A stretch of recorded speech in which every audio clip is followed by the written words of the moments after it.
5 questions et puis on répond au fur et à mesure. D'accord.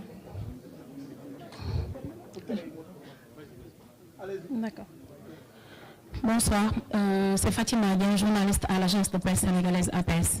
Alors, Président, on a constaté la présence du docteur Janssen, médecin de rang mondial au niveau du staff médical de l'équipe nationale du Sénégal. Qu'est-ce qui explique sa présence au sein de la tanière? Merci.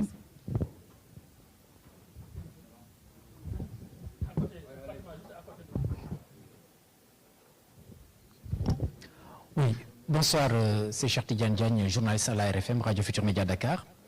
Alors, ma question naturellement va s'intéresser justement au président qui anime donc cette conférence. Alors, président, dans vos propos, nous vous avons entendu parler de failles techniques, mais également organisationnelles. Quand on parle de faute de failles, j'allais dire organisationnelles, certainement, cela va certainement, disons, de la responsabilité de la Fédération sénégalaise de football en tant que tutelle. Alors, dites-nous exactement, quand vous parlez, quand vous utilisez ce terme générique, faille organisationnelle, en détail, cela signifie quoi exactement, s'il vous plaît?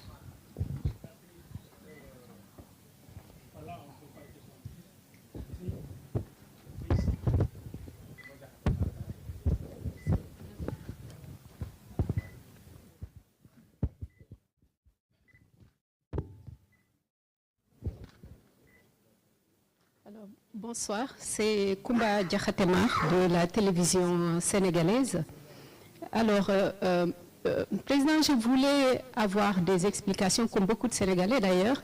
Il y a beaucoup de rumeurs concernant des soirées de gala ou encore des trafics de billets, surtout au niveau du camp de base du Sénégal aux États-Unis.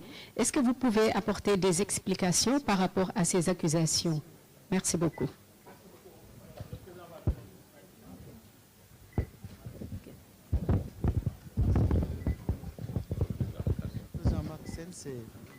Merci. Fatima, sur le docteur Jean-Marc Sen. Le docteur Jean-Marc Sen, c'est un médecin français d'origine sénégalaise qui a une grande expérience dans les sélections de football déjà. En France, il a fait l'équipe féminine pendant 5 ou 6 ans. Il a fait la sélection nationale de rugby au moins pendant 10 ans.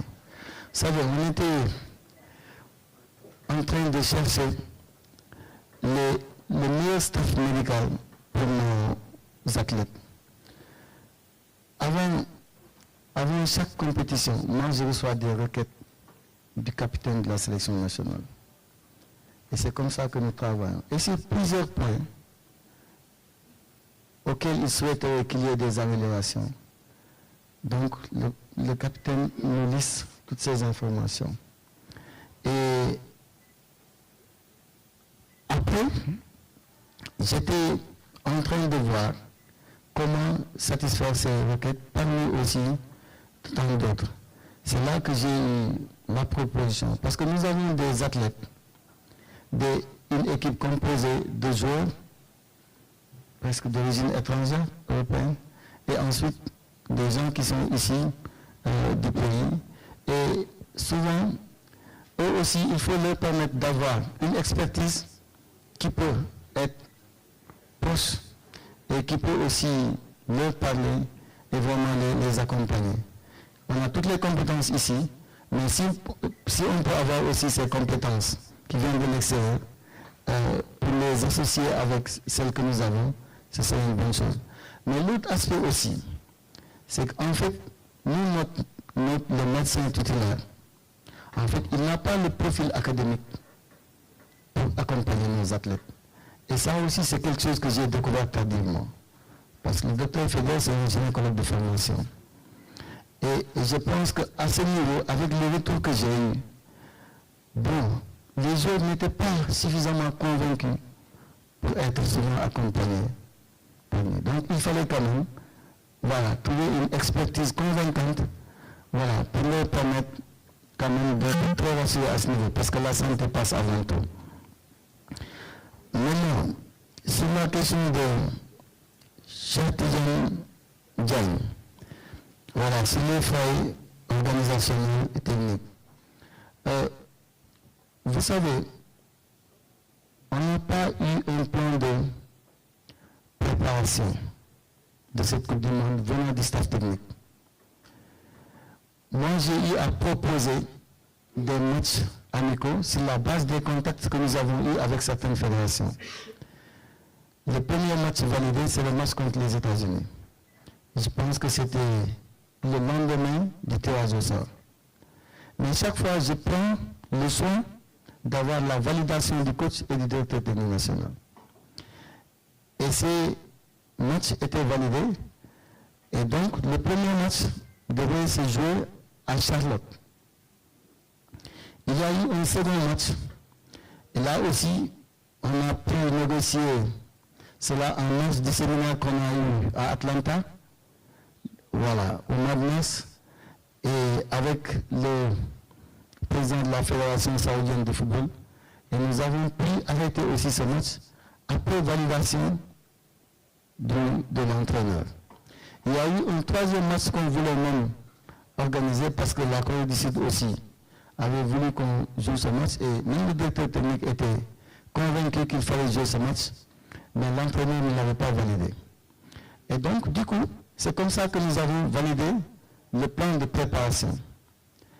Et maintenant,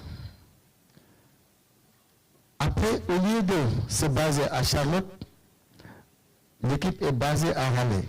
C'est-à-dire c'est en Caroline du Nord. C'est pas, il fallait quitter la Caroline du Nord pour aller jouer à Charlotte, mais il fallait aussi souvent quitter l'hôtel et faire presque une heure de trajet pour aller au camp d'entraînement. Donc, on a constaté peut-être qu'il y a eu des dysfonctionnements. Et j'ai même été interpellé par les joueurs sur le fait que nous soyons logés à Raleigh, alors que le match se tient à... Mais là aussi, je pense que c'était un choix du coach avec ses conseillers techniques qui ont validé ce choix. Et donc, du coup, moi je constate peut-être ces dysfonctionnements parce que j'ai dû laisser au coach le soin de planifier le programme de préparation. Et donc ça, c'est peut-être des dysfonctionnements sur le plan organisationnel. Et sur le choix de l'hôtel aussi, qui a servi de camp de base au Lyon. Là aussi, le retour des joueurs, les joueurs, ils n'ont pas apprécié cet hôtel. Et là aussi, ce qui s'est passé, c'est simple. Nous, on a signé avec une agence, parce que les camps de base, pour faire la visite, c'était au moins une cinquantaine de camps de base. On ne pouvait pas matériellement faire le tour des États-Unis pour faire la visite. On a eu une agence qui a travaillé avec nous et qui a fait le tour de ces camps de base et qui nous a fait un rapport avec des vidéos, avec des photos et un classement sur la base de critères bien définis. Et nous avons réuni le comité d'urgence pour statuer sur le choix des camps de base. Et c'est